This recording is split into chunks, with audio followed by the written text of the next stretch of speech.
Bring Duterte home din ang panawagan ng Duterte supporters sa Liwasang Bonifacio. Ang detalye sa Agenda Weekend Report ni Paulo Barcelon, live mula sa Maynila. Paulo, ano na ang latest dyan?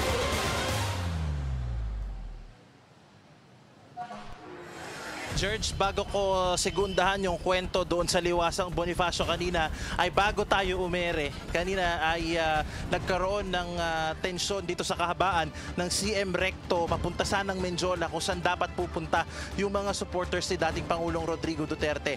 May mga ilang nakamaskarang lalaki na nagsusunog, and kanina lamang before we went on the air ay may sinunog silang dalawang motor sa harapan ng isang motel dito sa may area ng Recto. Sa ngayon ay unti-unti na rin binubuksan sa trapiko itong area ng Recto matapos nga ang nangyaring gulo. Pero kaninang hapon na nagsagawa ng protesta at noise barrage ang mga taga-suporta ni dating Pangulong Duterte sa Liwasang Bonifacio at ang sigaw nila, pauwiin ang dating Pangulo. Bandang tanghali nang magsimula ang programa ng mga Duterte groups sa may Liwasang Bonifacio. Napuno din dito ng mga personalidad tulad ni Attorney Ferdinand Topacio na nanggaling pa sa Camp Aguinaldo.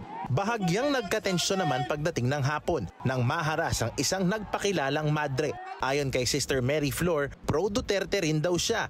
Pero hindi nagustuhan ng mga supporter ng dating Pangulo ang nabanggit ng madre na biktima rin daw si PBBM. Ba't niyo akong pinatitigil? Kaya freedom of speech. Mainit ang dugo namin kay Marcos. Ganito. Mahalin natin ang lahat. Lang natin siya. Alisa tayo dito. Hayaan natin siya magsalita. Halina. Huwag natin unin yung Ba't po kasi galit?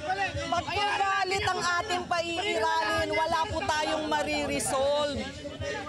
Matapos ang hindi pagkakaunawaan kanina doon sa isinasagawang programa, ay agad na tinulungan ng mga taga-MMDA itong madre na pumunta sa Liwasang Bonifacio. At yung mga taga-suporta naman ni dating Pangulong Duterte, pinakakalma yung kanilang hanay upang hindi na magdulot pa ng mas matinding gulo itong nangyari kanina. Kapansin-pansin ding mas tumutuon ng rally sa panawagang magbitiw na si Pangulong Bongbong Marcos. Martin Romualdez, Saldico, BBM, hindi sapat ang salitang resign. Dapat kayong mapanagot at maikulong. Hindi raw bababa sa 300 rallyista ang dumagsa sa Liwasang Bonifacio ayon sa organizers.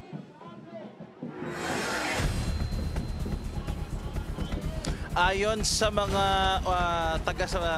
sa mga organizers ng mga pro-Duterte protests, George, ay tutungo dapat sila dito sa may area ng Menjola. Bahagyan natin silang nakitang nagkaroon ng kaunting programa dito sa may panulukan ng CM Recto at ng Loyola Street. Pero after nun, nagsunod-sunod na yung mga instances ng gulo ng mga hindi pa natin nakikilala na mga namamato o di kayo naninira ng gamit. At katulad nga ng na-mention ko kanina, habang lumalalim yung gabi, ay tila paiba rin ang paiba yung kanilang ginagawa. In fact, just before we went on the air, may ilan sa mga nakamaskarang individual na ito ay namamato na rin ng tear gas. So sa mga kababayan po natin na wala naman pong importanteng gagawin dito sa lungsod ng Maynila, pinakamainam po, lumayo po muna kayo dito sa may area ng Recto Avenue patungo ng Menjola. George. Well, alam mo, Paulo, nakakabahala dyan ay yung sinasabi mong kung ano-ano na yung ginagawa nila.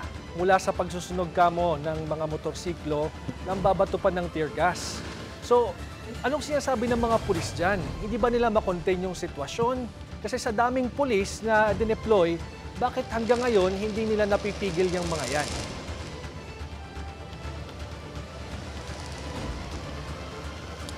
Tila, George, parang literal nilang pinapractice yung policy ng maximum tolerance. Simula kaninang hapon, mula nang tayo mag-ikot mula Liwasang Bonifacio hanggang patungo dito sa Recto, marami tayong mga nakitang MPD officers na special weapons and tactics. So meron silang mga dalang mahahabang mga baril, mga assault weapons ang kanilang bitbit. Pero talagang sa ngayon, ang ginagawa nila, hinahayaan nilang magsunog yung mga demonstrador dito sa area ng Recto. May mga nadadampot sila pa isa-isa isa, padala-dalawa. Pero yung mga police, to their credit, very calculated sila. Hanggat maaari, hinahayaan lang nila muna yung mga demonstrador na gawin yung kanilang gustong gawin.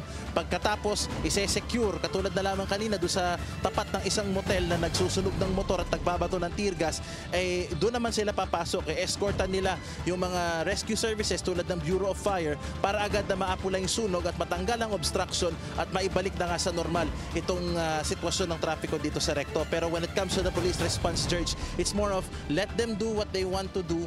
After nun, saka tayo pumasok, George. Okay. Ngayon, Paulo, may mga inaresto dyan kanina.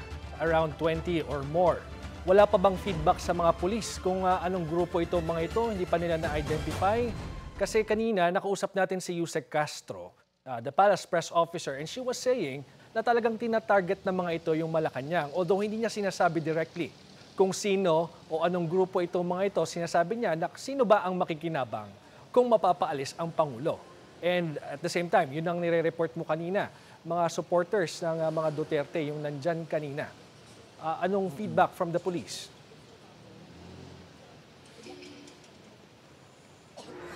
Right now, George, wala pa rin tayong information from the Manila Police District kung ano ba ang ideological belonging nito mga grupong ito, kung sino ang nagpasimuno ng lahat ng ito.